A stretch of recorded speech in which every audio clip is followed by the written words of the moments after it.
So yes, a good evening to everyone. Today we are going to look at the structure of the heart, and I believe by the end of it today we shall have finished the single part. So the heart is divided into our left part and our right part of the heart, and we shall see that this heart is divided into left and right by a part that is called the septum. So the septum is that structure that divides the heart into left and right.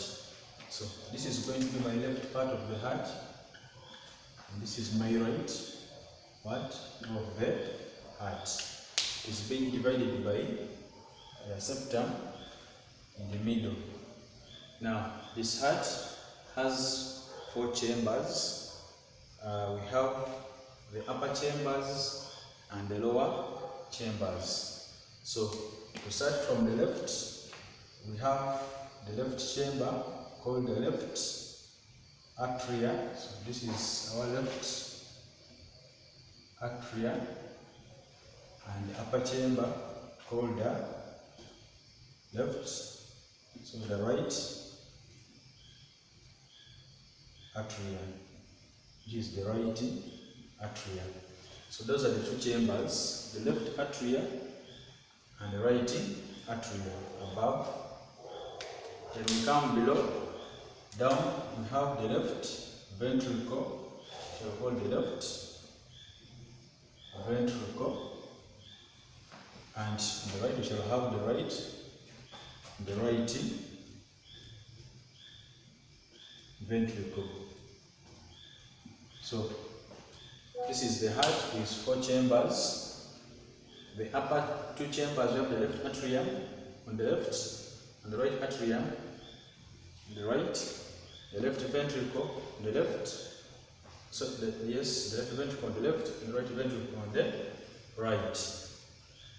Next thing we need to know about the heart is that this heart is made up of 2 types of valves. It is made up of 2 types of valves. The first one is called the atrioventricular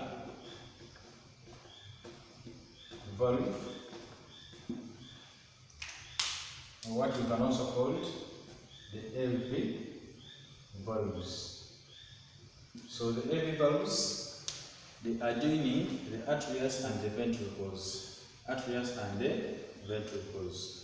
So those valves that join the atrias and the ventricles, we have the one on the right here. The one on the right here, we shall call it the tricuspid valve, and the one on the left, we shall call it the bicuspid. It can also be called the mitral valve. So that is the first type of valves, the atrioventricular valve. We have said why are they called so? Because they are located between the atrias and the ventricles. Atrias and the ventricles. And this is the tricuspid valve and the bicuspid valves on the left. So another type of valve is what we call the semilunar valve. So this semilunar valve, as you know, the word is semi, it means something that is similar, almost similar to something. So they are like a moon. They are lunar shaped, like a moon, and there are 3 of them like this. So those are our semi-lunar valves, and they are 2.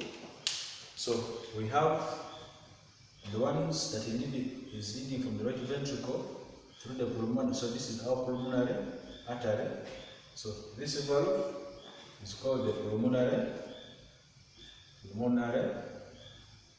valve, and the one that is leading or allowing blood from the left ventricle through the aorta. So this is our aorta, is what we call the aortic valves. So those are our 4 valves of the heart: 2 semilunar valves, the tricuspid on the right and the bicuspid on the left; 2 semilunar valves, the pulmonary valves on the right, and the aortic valves on the left.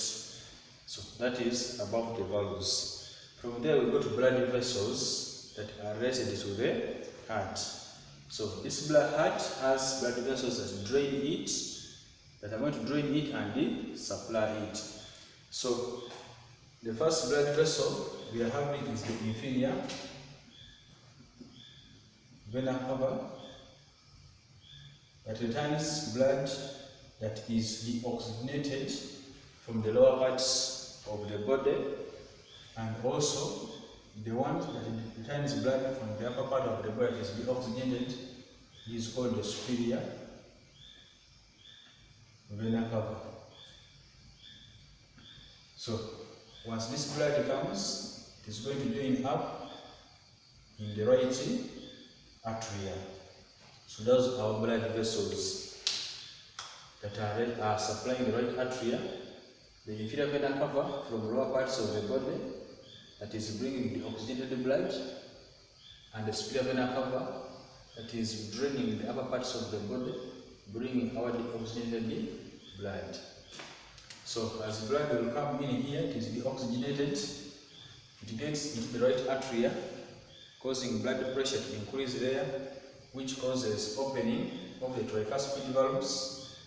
As the tricuspid valves open, our blood will flow to the right ventricle. In the right ventricle, once blood volumes increase, they will cause the tricuspid valves to close and opening of the pulmonary valves, and oxygenated blood will be pumped out through the pulmonary arteries, the lungs, to pick oxygen. So the blood vessel that takes blood to the lungs to pick oxygen is called pulmonary artery. The pulmonary artery takes blood that is deoxygenated to the lungs to pick oxygen, and from there it returns now with full oxygen to the heart through the pulmonary vein. So the pulmonary vein brings this oxygenated blood. Once it comes in the right atria, it causes blood volumes to increase, pressure builds, causing the opening of the bicuspid valves, and then oxygenated blood is sent to the left ventricle, and then from there it will be taken out when the volumes increase. Then it will be pumped out of the left ventricle through the aortic valves to the aorta. So the aorta is the main artery that takes out oxygenated blood from the heart, other parts of the body. So this is our structure of the heart. Next thing we need to remember about the structure of the heart is that the left ventricle is more muscular than the right ventricle, indicating that the left ventricle is more muscular because it is pumping much blood and far parts of the body. Then the next thing that we are going to see about this heart is how blood flows through the heart. Blood flows through the heart. So like I've said, we have the right part of the heart and the left part of the heart. But we shall say all these parts of the heart function together and at the same time. So the heart beats continuously and non-stop throughout our life as long as we are living. So what happens is, as the right atria are refilling, even the left atria are also refilling. Right atria refilling with the oxygenated, left atria refilling with oxygenated blood. So when describing the process of blood flow through the heart or cardiac cycle, we shall say the oxygenated blood from the lower parts of the body returns through the inferior vena cava and the oxygenated blood from the upper parts of the body returns to the heart through the inferior vena cava and mixes in the right atria. As oxygenated blood from the lungs fill the pulmonary veins, the pulmonary return through the pulmonary veins to the left atria. So we shall have both blood now come on both the left atria and the right atria. So in the right atria, blood volumes will increase on both atrias, left and right. Once the blood volumes increase, they exert a pressure on the atrioventricular valves on the right, the tricuspid valves, on the right, and the left on the bicuspid valve. So once this blood volume increases, they will cause opening of the bicuspid valves, and the right now blood flows from the right atria to the right ventricle, and in the left oxygenated blood will flow from the right atria, from the left atria to the left ventricle. So blood fills now on both the ventricles. Due to the conducting system of the heart and by the aid of the shoulder tendon, which are structures that help in the contraction of the ventricles, blood is going to be pumped out from the right atria through the pulmonary arteries, through the pulmonary valves, the pulmonary arteries to pick oxygen taken to the lungs. At the same time, oxygenated blood from the left ventricles is going to be pumped out through the aortic valves to the aorta to pick oxygen. So blood from the right will go to pick oxygen and return through the pulmonary veins. As the blood has gone out through the aorta, will saturate the lower parts of the body and return has oxygenated through the inferior vena cava, that is from the lower parts of the body, and also return from the upper parts of the body through the superior vena cava.